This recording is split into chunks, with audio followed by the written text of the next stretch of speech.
Land title యాక్టును విమర్శిస్తున్న వారిపై YCP నేతలు ఆగ్రహం వ్యక్తం చేస్తున్నారు. ఈ యాక్టును తాము తీసుకురాలేదని, కేంద్రంలోని బీజేపీ ప్రభుత్వం తీసుకొచ్చిందని ప్రభుత్వ సలహాదారు సజ్జల రామకృష్ణారెడ్డి అన్నారు. చంద్రబాబు ఏదైనా అడగాలనుకుంటే తమను కాకుండా బీజేపీని అడగాలని సూచించారు. మరోవైపు తాజాగా మంత్రి బొత్స సత్యనారాయణ మాట్లాడుతూ భూ హక్కుదారులకు ప్రయోజనం కలిగేలా ఈ చట్టాన్ని తీసుకొస్తున్నామని చెప్పారు. దళారీ వ్యవస్థ ఉండకూడదని ఈ యాక్ట్ తెస్తున్నామని అన్నారు. ఈ చట్టంపై ఎవరికి అనుమానాలు వద్దని, జిరాక్స్ పేపర్లు ఇస్తారని తప్పుడు ప్రచారం చేస్తున్నారని మండిపడ్డారు.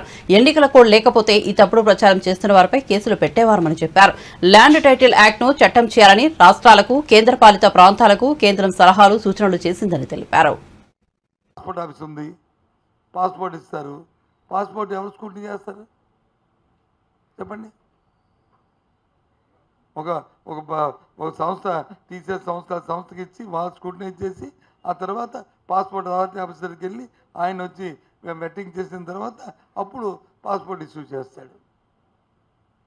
పోలీస్ వెరిఫికేషన్ ఇవన్నీ వచ్చింది కదా, ఇవన్నీ ప్రాసెస్ ఎవరు చేస్తారు? ఒక ఏజెన్సీ చేస్తుంది కదా. అలాంటి ఏజెన్సీల్ని ఆ ప్రక్రియ ఉండాలి. ఎవరు పడతారు ఉండకూడదు, ఒక అకౌంటబిలిటీ ఉండాలి. తద్వారా న్యాయం జరుగుతుంది, కరప్షన్ మినిమైజ్ అవుతుంది, కరప్షన్ పోతుంది, కరప్షన్ ఫ్రీగా ఉంటుంది అనేది ఎవరెక్కడి నుంచి అయినా సరే కొనుక్కోవచ్చు. అథారిటీ ఉండడానికి రిజిస్ట్రేషన్ చేసుకోవచ్చని ఈ కార్యక్రమం పెడితే పొద్దున్న నేను పేపర్ చూస్తే ఒక్కసారి సర్ప్రైజ్ అయ్యాను. డాక్యుమెంట్ ఎవరంట, ఇదిగో మెమో ఇచ్చారంట. ఆ మెమోలో ఉన్నది ఏంటి, ఇది చెప్తుంది ఏంటి? మెమో పూర్తి చేస్తే పర్వాలే, సాఫ్ట్వేర్ని అప్డేట్ చేస్తున్నారు ఈ కార్యక్రమాన్ని. చట్టం వచ్చి దేశమంతా కూడా ఇది చేయాలని కేంద్రం నుంచి సలహా సూచనలు వచ్చాయి. ఈ టైటిలింగ్ యాక్షన్ ఇవాళ పేపర్లో చూస్తే ఆళ్ళు లేదు చూడలేదు ఈయనంట, దాన్ని రాగానే దాన్ని రద్దు చేస్తాడంట. ఇగో చట్టం పనికి మాలని సంతకాలు, పనికి మాలని పేపర్. ఇది ఏంటిది?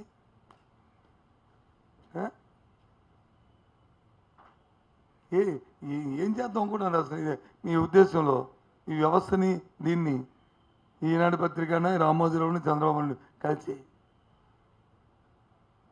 ముందు సలహా ఇయ్యు, ముందు ఇవన్నీ ఎందుకు, ఆయనకు సలహా ఇయ్యు. ఇంకో విషయం చెప్తాను.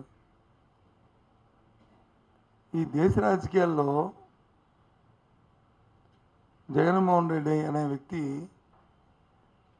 ఒక యూనిక్గా ఒక ట్రెండ్ సెట్ చేస్తున్నాడు.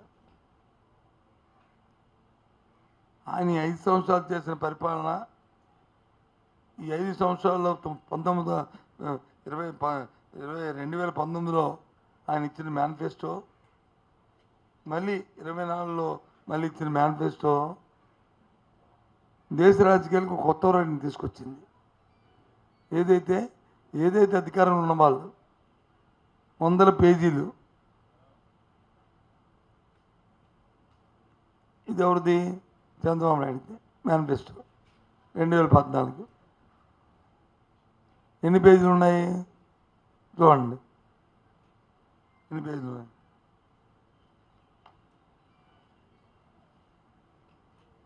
పేజీ నెంబర్ లేదు, పేజీ నెంబర్ లేదు. 50 పేజీలు, అటు ఇటు కలిపితే 100 పేజీలు, 50 పేజీలు మేనిఫెస్టో. ఇప్పుడు 2014 చూశారు కదా. ఇది 2024. ఇది ఎన్ని పేజీలు మేనిఫెస్టో? 3 పేజీలు. మొదటి పేజీ తీసేస్తే మిగతా 5 పేజీలు. మా మేనిఫెస్టో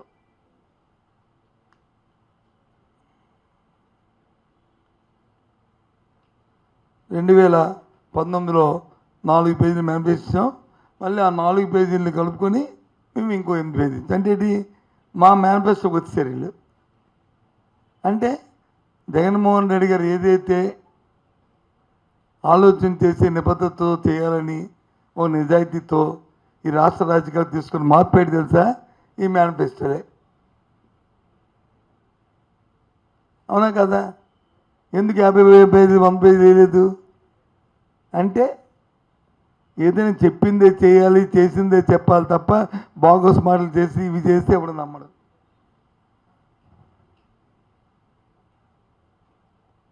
అందుకు ఈ మేనిఫెస్టోలో భగవద్గీతగా మేము వచ్చి పెట్టాం. సచ్చినట్టుగా ఇప్పుడు మా 2019లో మేము ఏం చేసామో ఆ దానికి ఇప్పుడు వచ్చారు వీళ్ళందరూ కూడా. ఎవరందరూ? ఈ ముఠా